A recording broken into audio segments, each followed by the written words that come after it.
Welcome back to another episode of Consciously Clueless.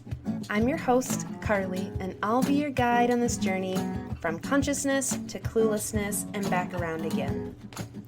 Thanks for joining me on another Sunday solo episode, whether it's Sunday night and you're prepping for the work week, Monday morning and you're on your way, or whatever day this podcast has found you, I'm really glad you're here. So for quite a while, I was reading the podcast review of the week, but the last 2 weeks I've read reviews of students that have taken yoga classes with me, and that has been so fun to see, and more reviews have come in. And since I don't talk about yoga that much on here and that I'm an instructor, I thought I would read those when they come in too and continue to do that, just so you kind of get a flavor of the class. And now that they're online, you can join from wherever you are. So this review is short and sweet, but it says, Thursday night yoga with Carly is a welcoming environment. It is something to look forward to at the end of the week. The instruction is great, and I always feel I leave with a sense of improved well-being. I love that. I love that. If you want to join, send me an email at consciouslycarly@gmail.com, and I will get you set up with all the information. So, tonight I want to talk about the idea of asking questions and being afraid to do so. I was in the car with my mom today, and we listened to part 1, the episode with Honey LaBronx. Shout out to Honey LaBronx. I hope we continue to do part 3, part 4, part 5, part 6. But in that conversation, well, first, side note, y'all, that is the first time I listened to one of my episodes, like just listen to it. I hear it, obviously, when I edit it, but I've never just straight up listened to a full episode because it just always felt really weird. But it was kind of fun to listen to it with my mom and to see, Consciously Clueless, the podcast, pop up on the little screen in the truck. And I was like, oh, that's my podcast. That's coming through. That's mine. That's me. So that was really fun. I don't think I'll keep listening to episodes because I also hear all the things I want to change or could do better. That's something I need to not do so much, but it was fun. But in that episode, something that we talked about sparked this idea in my head that I've thought about before and probably mentioned before, but this idea of asking questions. Like, for example, let's say you are interested in becoming vegan. You know kind of baseline information, you know what it is, you know kind of what it entails, but you don't have a ton of knowledge on it or don't have a handle on it, and you're kind of unsure of where to start. But asking questions is scary because, and this is something that in that episode with Honey LaBronx we talked about and was articulated so well, not by me, but that this idea of we are all kind of living in this space where we are either trying to look good or trying to avoid looking bad. And asking questions about something we don't understand has the potential, I think, in our own heads, to make us look bad. Because that means we're admitting we don't know something, and that makes us feel stupid. I mean, think about it. How many times in your life have you wanted to ask a question because you didn't understand something, but you didn't because you did not want to say that out loud? So instead you walked away and you still don't know or still didn't have the answer or whatever it was. And when you think about that, when you verbalize it, it's crazy. Like, it's a game, like we're all in this game of wanting to learn as much as we can, and that's part of life, but we cheat ourselves in the game because we don't want to look bad. We don't want to ask questions. That's so silly. I mean, it's real. It comes from a real place. That's a real feeling. I'm not invalidating that. I've felt that. But it's not necessary. We should ask as many questions as we can when appropriate, because that is how we learn. If I wouldn't have asked questions about becoming vegan, I wouldn't have learned. Or if I wouldn't have asked questions about becoming more sustainable or inquired about that, I wouldn't have gotten on that journey. Asking questions of people that know things about a subject you're interested in or whatever it is how you move forward. But so often we walk away from situations not having asked that question. And you can apply it even in spaces where it's not necessarily if you can learn something, but what if it's just, well, I guess you're still learning, but in a different sense. What if it's in a relationship or a friendship? What if you're wondering how someone feels?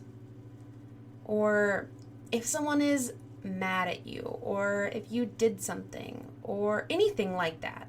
How many times have you walked away from a situation, myself included, I can raise my hand for this question too, worrying about something in a relationship with someone, or in a friendship with someone, or walking away from someone not knowing if they feel the same way that you do, because we're afraid to have the conversation and afraid to ask the question, because we might look bad.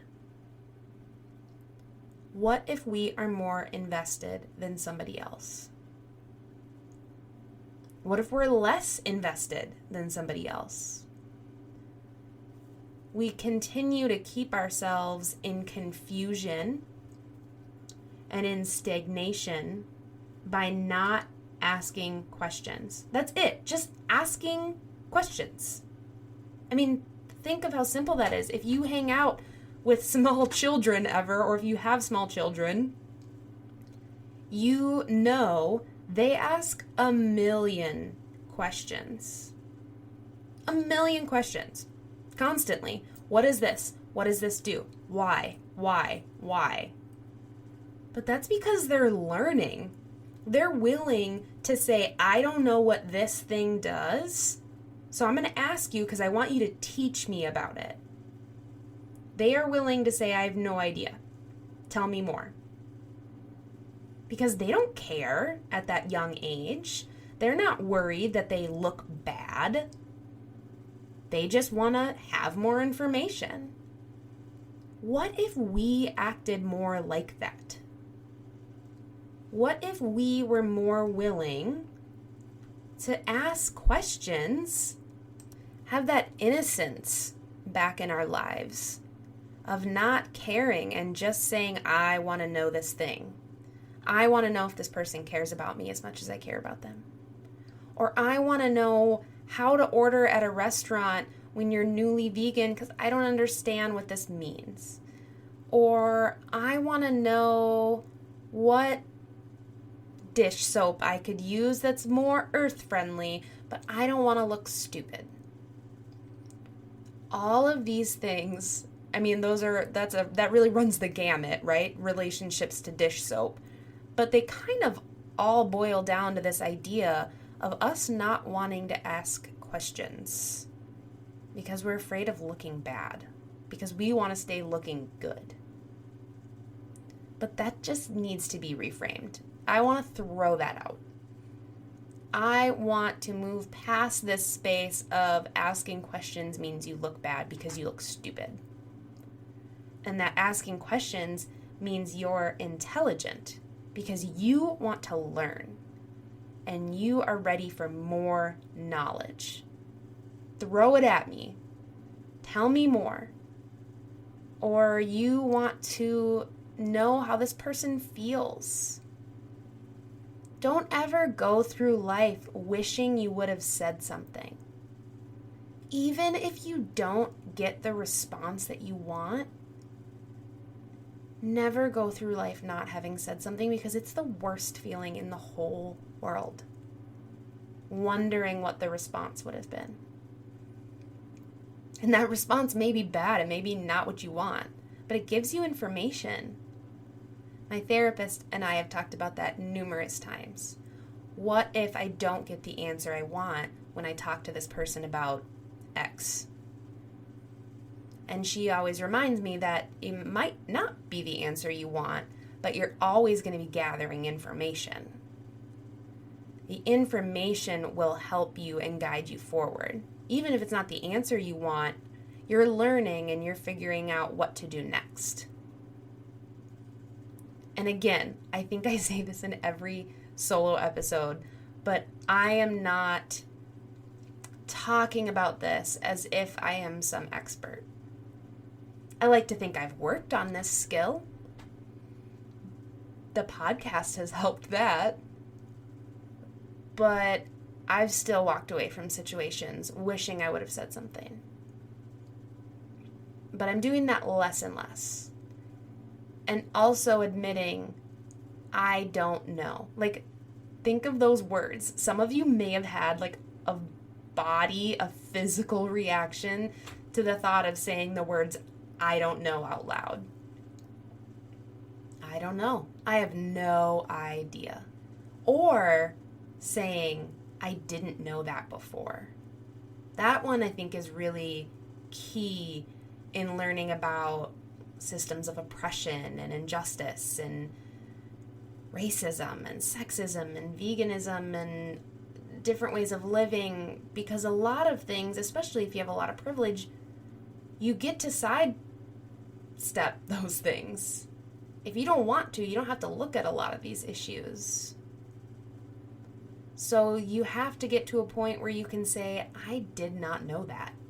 I really did not know that. But now I do, and now I want to learn more. Tell me more. And ask questions. Ask questions. It's such a lost art, which is making me sound like I'm like 1,000 years old. People don't listen like they used to. But the idea of asking questions and genuinely getting into those things doesn't happen all the time. But it should, because it helps us grow and it helps us connect to the people around us. This became quickly so much more of a tangent than I realized. Apparently I had more to say than I thought. But the moral of this story is I want to keep living in a way that encourages me to ask questions and to not equate asking questions with looking bad or being stupid. I want to continue to push myself to move past that feeling of stupidity by saying, I don't know. Or be vulnerable enough to ask questions that you know you might not like the answer, but at least you'll know. At least you'll know.